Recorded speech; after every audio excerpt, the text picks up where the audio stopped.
एक बार फिर आपका स्वागत है। मैं हूं आपके साथ मस्तराम डलैल। पेश करते हैं हिमाचल प्रदेश की प्रमुख खबरें। हिमाचल प्रदेश विधानसभा में आज फाइनेंशियल ईयर 2025-26 के लिए 62,387 करोड़ रुपए का बजट पारित किया गया। इस पर चर्चा के बाद बजट के आकार में लगभग 4,000 करोड़ रुपए की बढ़ोतरी हुई। मुख्यमंत्री सुखविंदर सिंह सुक्खू ने बीते 17 मार्च को 58,414 करोड़ रुपए का बजट प्रस्तुत किया था। सीएम सुक्खू ने कहा कि इस बजट में हर वर्ग के लिए कुछ न कुछ दिया गया है। 70 से 75 साल की आयु के सभी पेंशनर्स को पूरा एरियर दिया जाएगा। इस आयु वर्ग के 70 साल से ऊपर के हिमाचल प्रदेश के पेंशनर्स को एक मुश्त एरियर जारी कर दिया जाएगा। मुख्यमंत्री ने यह घोषणा अपने बजट में भी दी थी। आज फिर उन्होंने दोहराया कि जितने भी हिमाचल प्रदेश के पेंशनर्स हैं जिनकी आयु 70 साल से ज़्यादा है, उन्हें एक मुश्त एक साथ ही उनका एरियर हम जारी कर देंगे। 3 लाख रुपए तक का लोन लेने वाले छोटे कारोबारियों का ब्याज राज्य सरकार अपने सरकारी खजाने से देगी। उन्होंने कहा विधवा बहनों के बच्चों की पढ़ाई का खर्च राज्य सरकार उठाएगी। सरकार का पूरा फोकस ग्रामीण अर्थव्यवस्था पर रहेगा। गांव की तरफ सरकार ने अपने इस बजट में देखा और इसका असर भी देखने शुरू हो गया है। मुख्यमंत्री ने कहा कि ये बजट जिस प्रकार से प्रस्तुत किया गया, सबसे पहले ग्रामीण अर्थव्यवस्था को ध्यान में रखा गया। ग्रामीण के लोगों पर हमने पूरी तरह से फोकस किया। इसके चलते अब अर्थव्यवस्था में सुधार आने शुरू हो गया है। तेजी से अर्थव्यवस्था में सुधार हो रहा है और हमारा बजट आगे चलकर आपको दिखेगा। सोलर प्रोजेक्ट में हम ट्राइबल एरिया में 5% की सब्सिडी देंगे। इलेक्ट्रिकल बस पर 40% और डीजल बस पर 20% सब्सिडी सरकार देगी। अगर आप डीजल वाली बस खरीदते तभी राज्य सरकार आपको 20% की सब्सिडी देगी। ये मुख्यमंत्री ने आज ऐलान किया। मुख्यमंत्री सुखविंदर सिंह सुक्खू ने कहा कि मुख्यमंत्री ने कहा कि हिमाचल प्रदेश के ग्रामीणों के लिए, चाहे वो महिला मंडल हो या फिर कोई ना कोई ग्रामीण परिवेश से जुड़ा वर्ग हो, उसके लिए राज्य सरकार ने सोचा है। राज्य के मुख्यमंत्री सुखविंदर सिंह सुक्खू ने आज सरकारी आवास ओक ओवर में अपना 21वां जन्म दिवस मनाया। इस दौरान पूरे प्रदेश से लोग ओक ओवर पहुंचे थे। मुख्यमंत्री ने अपने परिवार के साथ और अपने समर्थकों के साथ केक काटा और जितने भी लोग उनसे मिलने आए थे उनकी शुभकामनाएं लेने के बाद मुख्यमंत्री ने कहा कि यह जीवन उनका प्रदेश के लिए पूरी तरह से समर्पित है। एक एक दिन, एक एक पल वे प्रदेश के लिए लगाएंगे। इस दौरान मंत्री, विधायकों के अलावा राज्य सरकार के अधिकारी, कांग्रेस के कार्यकर्ता भी बड़ी संख्या में मुख्यमंत्री को बधाई देने के लिए ओक ओवर पहुंचे। इससे पहले मुख्यमंत्री सचिवालय गए और सचिवालय में जिस प्रकार से सचिवालय कर्मचारियों ने आज बड़ा कार्यक्रम रखा था, उन्होंने मैराथन का आयोजन किया था, उसका भी मुख्यमंत्री ने शुभारंभ किया और इसके बाद मुख्यमंत्री सीधे वापस अपने सरकारी आवास ओक ओवर में आए और मुख्यमंत्री ने बड़े स्तर पर तमाम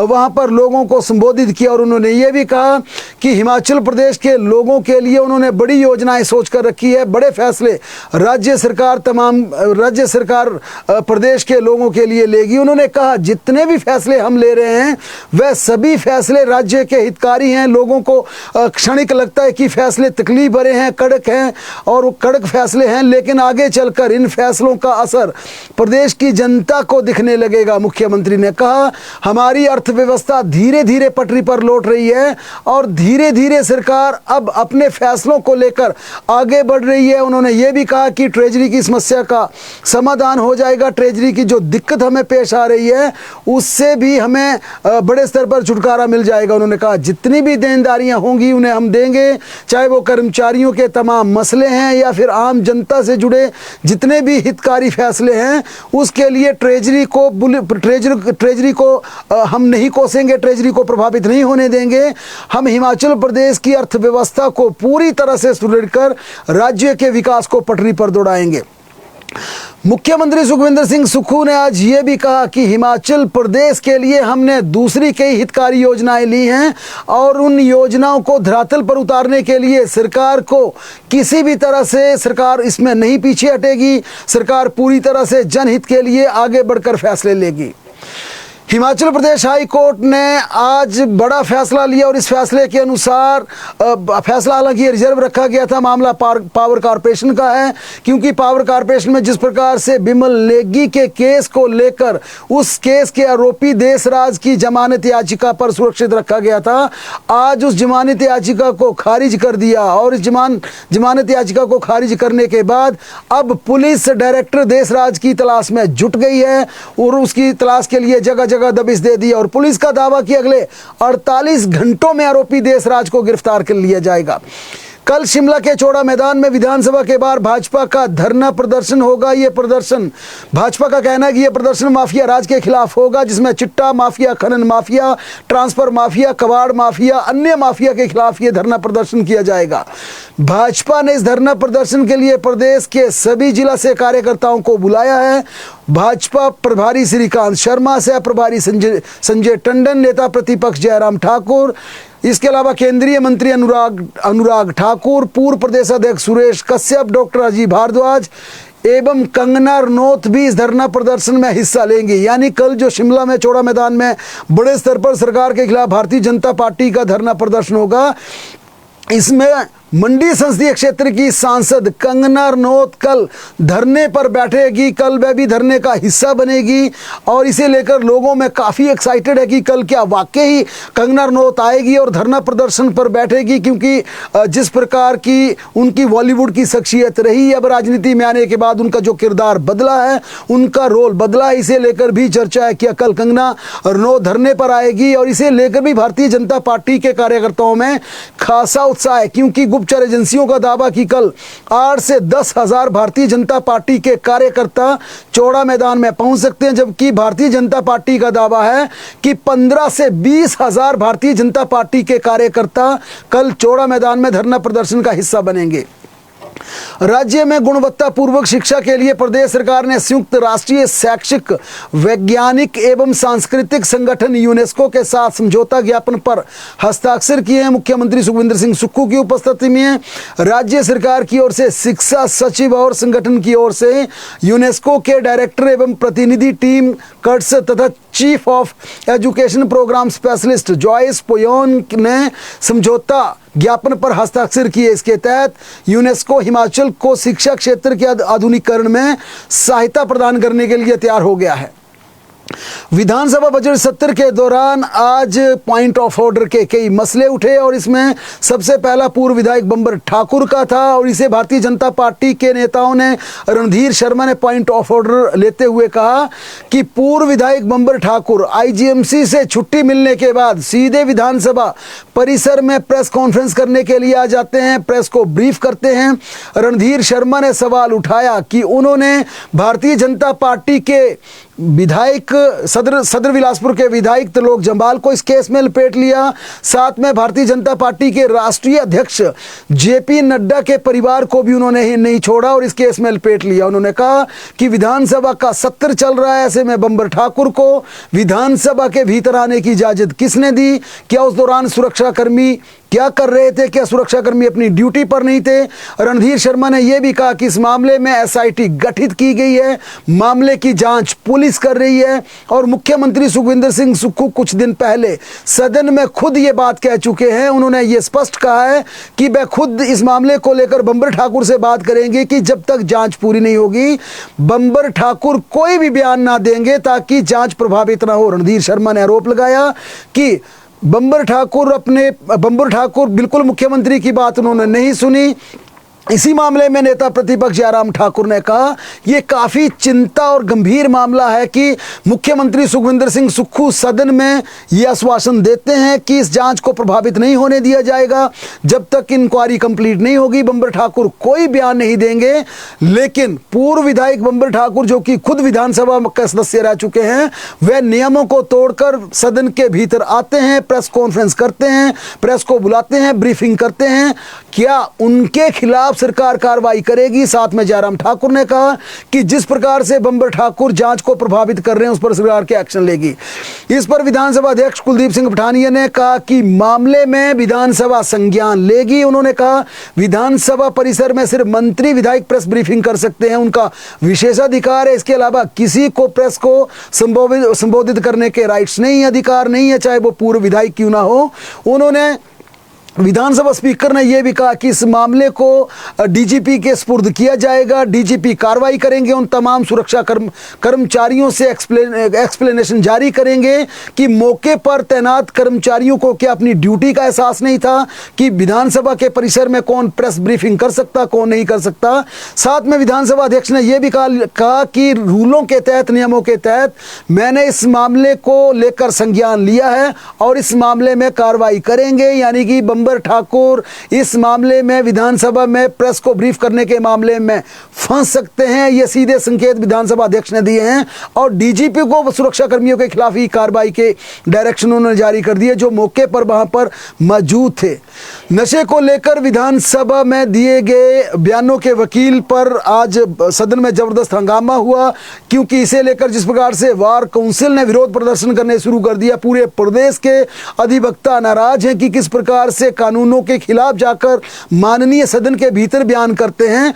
इसे लेकर deputy chief minister Mukesh Agnihotri ने अपने वक्तव्य के माध्यम से कहा कि वकीलों से आग्रह किया जाता कि इस विरोध को खत्म कर दिया जाए।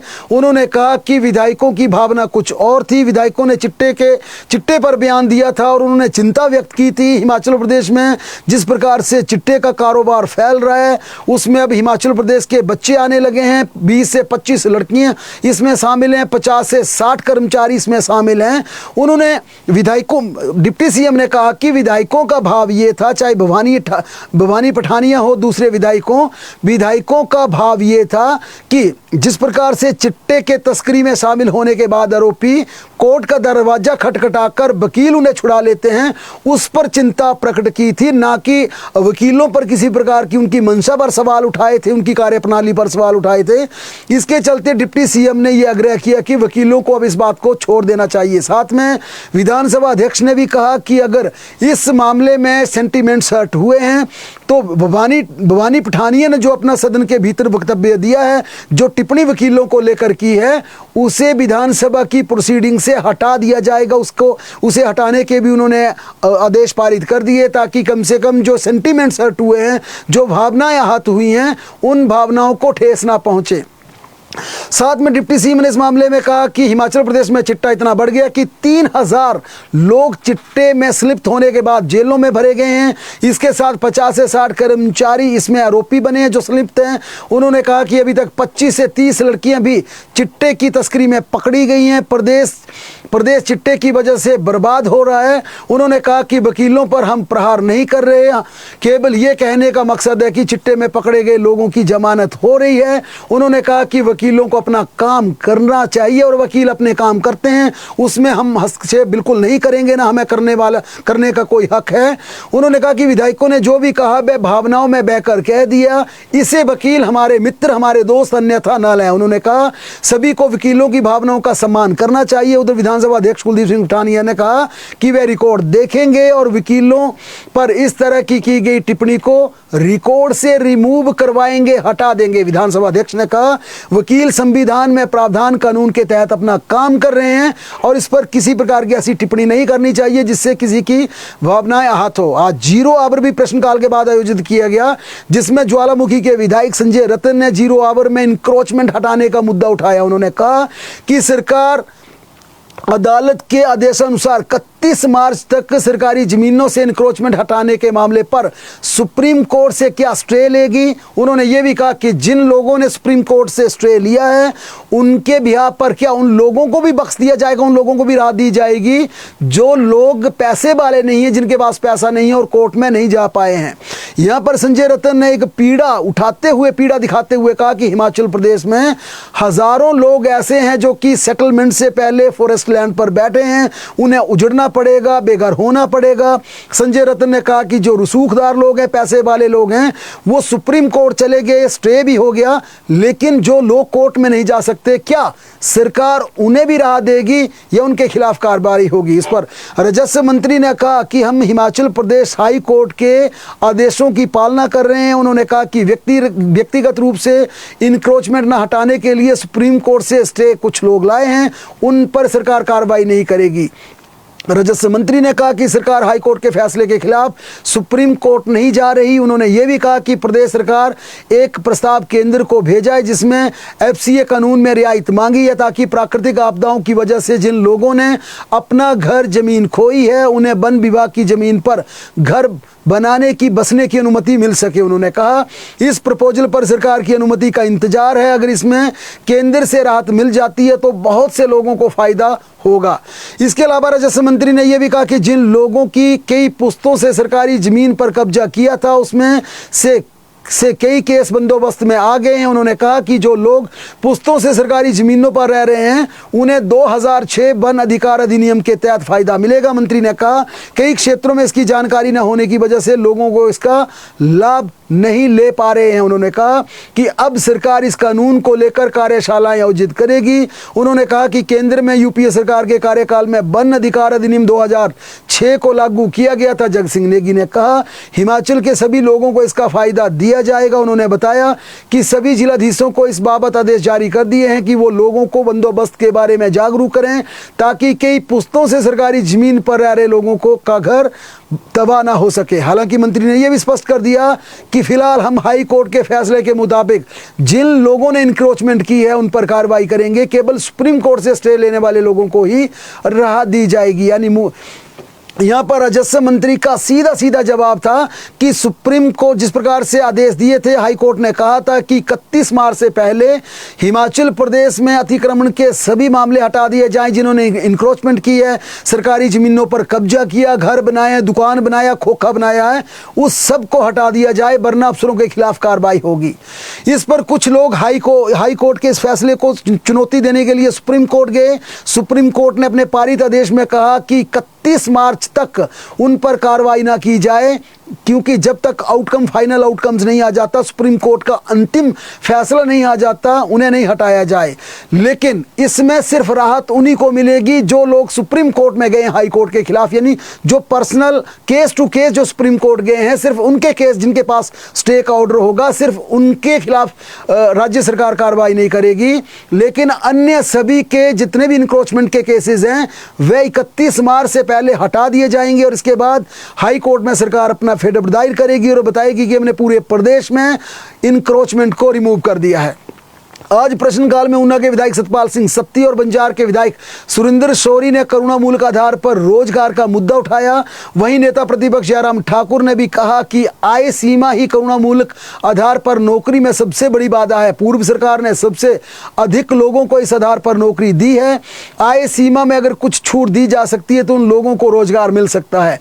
जिस पर डिप्टी सीएम मुकेश अग्निहोत्री ने कहा कि करुणामूलक नौकरी के सभी लंबित मामले एक मुश्त निपटा दिए जाएंगे। उन्होंने कहा सरकार ने शिक्षा मंत्री रोहित ठाकुर की अध्यक्षता में एक कमेटी कंस्टिट्यूट की है। इस कमेटी की रिपोर्ट आते ही इन परिवार के कर्मचारियों के आश्रितों को नौकरी प्रदान कर दी जाएगी।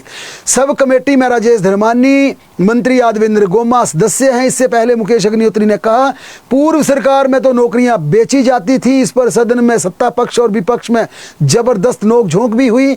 वहीं रोहित ठाकुर ने कहा कि कैबिनेट सब कमेटी की 2 मीटिंगें हो चुकी हैं और शिक्षा मंत्री ने दावा किया कि 15 अप्रैल तक करुणामूलक नौकरी के मामलों को लेकर कमेटी अपनी रिकमेंडेशन स्टेट गवर्नमेंट को सबमिट कर देगी और इसके बाद राज्य सरकार करुणामूलक नौकरी के 1839 मामलों को लेकर एक मुफ्त नौकरी देने का फैसला करेगी। मनाली के विधायक भुवनेश्वर गौड़ ने बिजली सेस को लेकर सवाल किया, जिसका जवाब देते हुए डिप्टी सीएम ने कहा ग्रामीण अर्थव्यवस्था और पर्यावरण के संरक्षण के लिए बिजली के बिलों पर मिल्क सेस और पर्यावरण सेस लगाया गया है।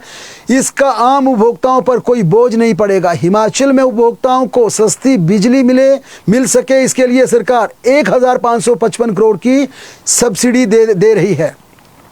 बंजार के विधायक सुरेंद्र शौरी ने कामगार कल्याण बोर्ड का प्रश्न किया, जिसका जवाब देते हुए उद्योग मंत्री हर्षवर्धन चौहान ने कहा कि अब हर विधानसभा क्षेत्र में कामगार कल्याण बोर्ड के ऑफिस खोले जाएंगे ताकि मनरेगा श्रमिकों और अन्य दिहाड़ीदारों का पंजीकरण में दिक्कत ना आ सके। ऐसे मजदूरों को बिचौलियों के शोषण से भी बचाया जाना सरकार की प्राथमिकता है। सुरेंद्र शौरी ने एक अन्य सवाल के जवाब में उद्योग मंत्री ने कहा कि कुछ यूनियनों ने श्रमिकों के पंजीकरण के लिए धंधा बना रखा है। इसको रोकने के लिए यूनियनों के माध्यम से पंजीकरण न किए जाने के आदेश जारी किए जा रहे हैं। अब श्रमिकों का पंजीकरण यूनियन के माध्यम से नहीं किया जाएगा, ये मंत्री ने स्पष्ट कर दिया। कांगड़ा के विधायक पवन कुमार काजल ने मकान आवंटन को लेकर सवाल किया और उन्होंने कहा कि सरकार कांगड़ा से क्यों भेदभाव कर रही है। इस पर सामाजिक न्याय एवं अधिकारिता मंत्री कर्नल धनीराम शांडिल ने कहा कि पहले ये सुन लीजिए, कांगड़ा के प्रति मेरा स्नेह है, प्यार है, कांगड़ा से कोई भेदभाव नहीं कर रहा। उन्होंने कहा कि इस योजना के तहत ओबीसी श्रेणी के कुल 555 नए मकान निर्माण हेतु स्वीकृत किए हैं और इसकी अनुदान राशि भी जारी कर दी गई है। सुंदरनगर के विधायक राकेश जम्वाल और नैना देवी के विधायक रणधीर शर्मा ने बस रूट को लेकर सवाल किया। इस पर डिप्टी सीएम ने कहा कि एचआरटीसी द्वारा पिछले 2 सालों में 52 बस रूट आरंभ किए गए हैं। 58 बस रूटों को बंद किया गया है। इन रूटों को यात्रियों की कम उपलब्धता तथा संसाधनों की कमी के कारण बंद किया है। यात्रियों तथा संसाधनों की उपलब्धता होने पर बंद किए गए रूटों को दोबारा बहाल किया जाएगा। बस सेवा के एक अन्य सवाल का जवाब देते हुए यहां पर डिप्टी सीएम मुकेश अग्निहोत्री ने कहा कि हिमाचल प्रदेश में जिस प्रकार से 6 दिन बस रूट पर बसें चलाई जाती हैं, क्योंकि 6 दिन प्रॉफिट होता है, 7वें दिन रविवार के दिन, संडे के दिन जब सवारियां नहीं मिलती तो कई प्राइवेट ऑपरेटर्स उन रूटों पर बसें नहीं चलाते। डिप्टी सीएम ने पूरी आक्रामकता के साथ कहा कि उन बस रूट के खिलाफ सरकार कार्रवाई करेगी। उन बस रूटों पर रविवार के दिन, छुट्टी के दिन भी उन रूटों पर बस भेजने के आदेश किए जाएंगे। फिर भी ट्रांसपोर्टर नहीं मानेंगे तो उनके बस रूट रद्द करने पर सरकार विचार करेगी। उनके बस रूट भी हम रद्द कर सकते हैं। अन्य खबरों की बात करें तो देश के करोड़ों कर्मचारियों के लिए अच्छी खबर आई है। श्रम और रोजगार मंत्रालय ने अब बड़े स्तर पर फैसला लिया कि एनपीसीआई की सिफारिश की मंजूरी दे दी है। मई या जून के अंत तक यूपीआई और एटीएम के माध्यम से कर्मचारी अपना ईपीएफ का पैसा निकाल सकेंगे। ये बड़ी सुविधा प्रदान की है, क्योंकि ईपीएफ को निकालने के लिए जिस प्रकार के झंझट और जिस प्रकार की बड़े स्तर पर दिक्कतें आती थी, अब ये सुविधा प्रदान कर दी है। 1 लाख रुपए तक की राशि को यूपीआई या एटीएम के माध्यम से निकाला जा सकता है, क्योंकि श्रम विभाग की सचिव ने बताया कि जून तक ईपीएफ के सदस्य अपने ईपीएफ के पैसे को आसानी से निकालने में सक्षम होंगे। वह सीधे यूपीआई पर अपने पीएफ खाते की शेष राशि देख भी पाएंगे।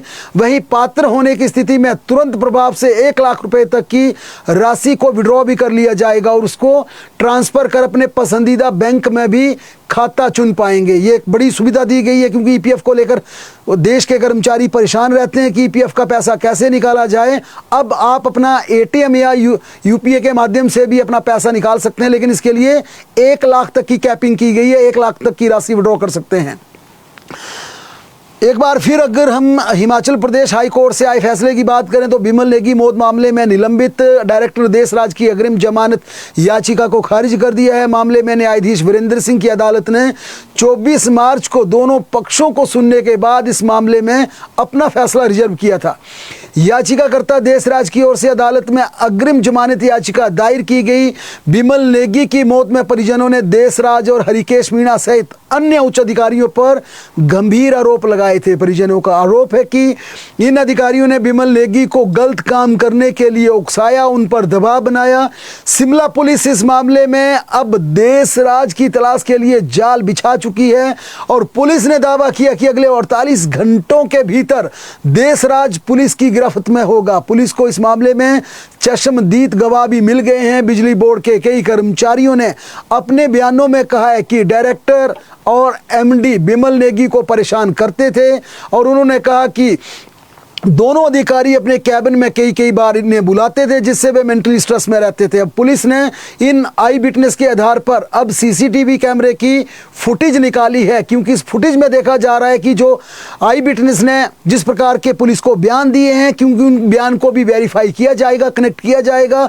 इस आधार पर पावर कारपोरेशन के दफ्तर में लगे सीसीटीवी कैमरे की फुटेज को निकाला गया है, जिसमें फुटेज में ये पुलिस सूत्रों का दावा है। उसमें साफ देखा जा रहा है कि बिमल नेगी दिन में कई बार एमडी के कमरे में जा रहे हैं, कई बार डायरेक्टर देशराज के कमरे में जा रहे हैं, और जब भी उनकी आवाजाही हो रही थी उनकी बॉडी लैंग्वेज साफ इशारा कर रही थी कि टेंशन में थे, परेशानी में थे, चेहरा लटका हुआ था, तनाव में था। ये पुलिस का दावा किया जा रहा है। यानी जो आई विटनेस मौके के चश्मदीद गवाह हैं वो जिस प्रकार की अपने बयान पुलिस को दे रहे हैं, और ये बयान 1 2 3 4 5 कर्मचारियों के नहीं है, असंख्य कर्मचारियों ने पुलिस को अपने बयानों में कहा है कि बिमल नेगी परेशान थे।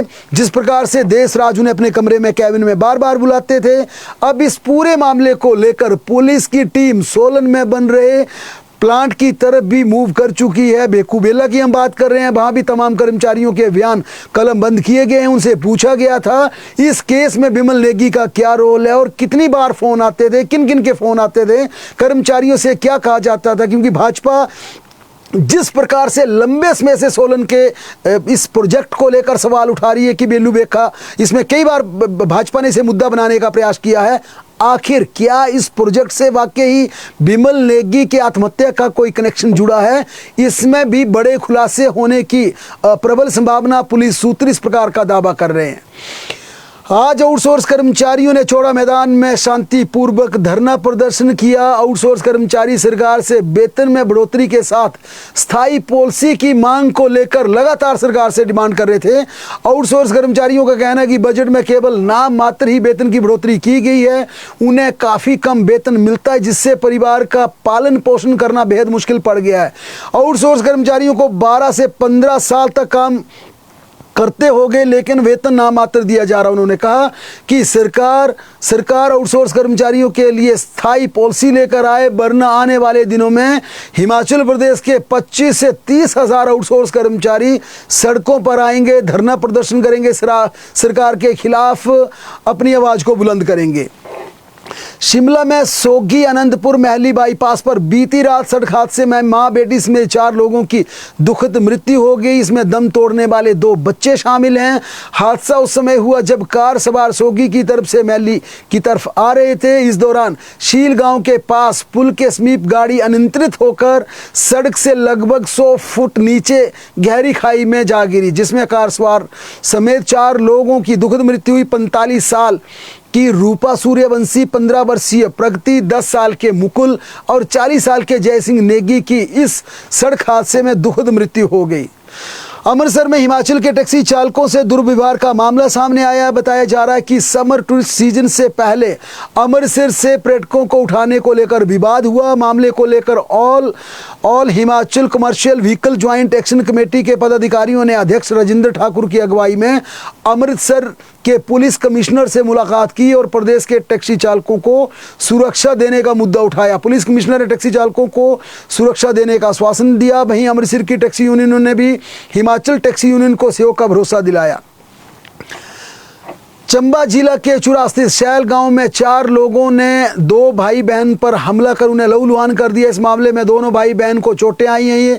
ये घटना बीती रात की है, जब शैल गांव के सुनील और भावना किसी काम से कहीं जा रहे थे। तभी सुरेंद्र देशराज भीखा और भागदेई ने उनका रास्ता रोक दिया। आरोपियों ने दोनों भाई बहन को वहां से लौटने को कहा और गाली गलौज देना शुरू कर दिया।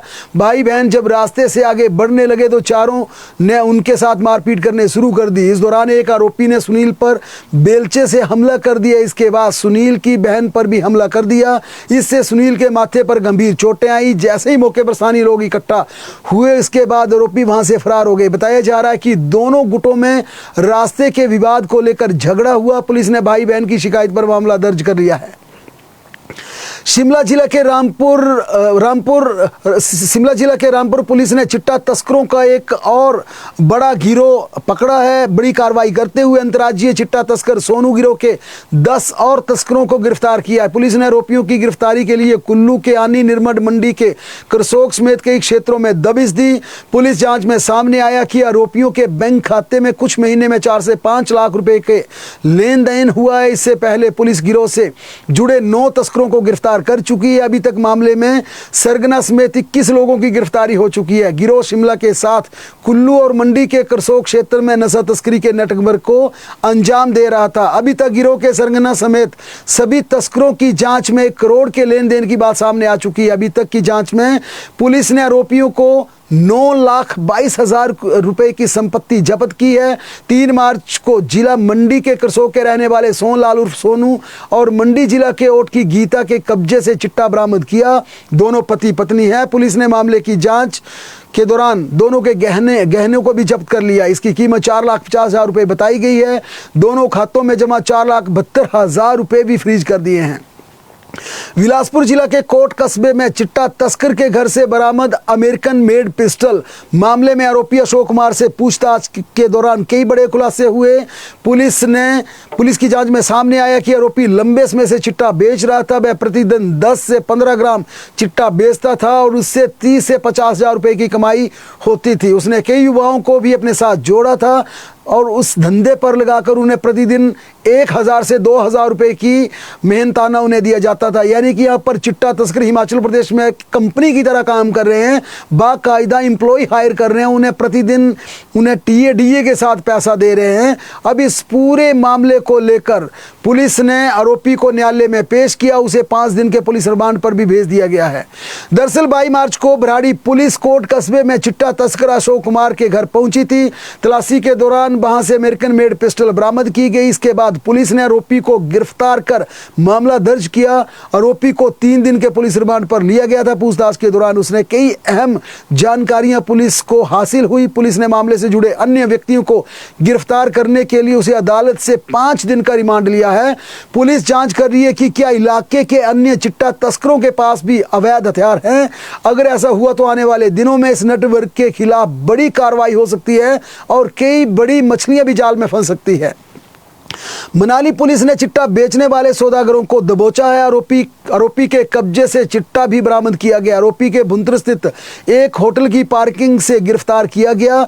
दरअसल बीते दिन गश्त के दौरान पुलिस टीम ने भुंतर के 32 साल के कमल कपिल से चिट्टा बरामद किया था। पूछताछ के दौरान आरोपी ने बताया कि उसने पंजाब के रहने वाले 33 साल के शंकर नाहर से भुंतर से चिट्टा खरीदा था।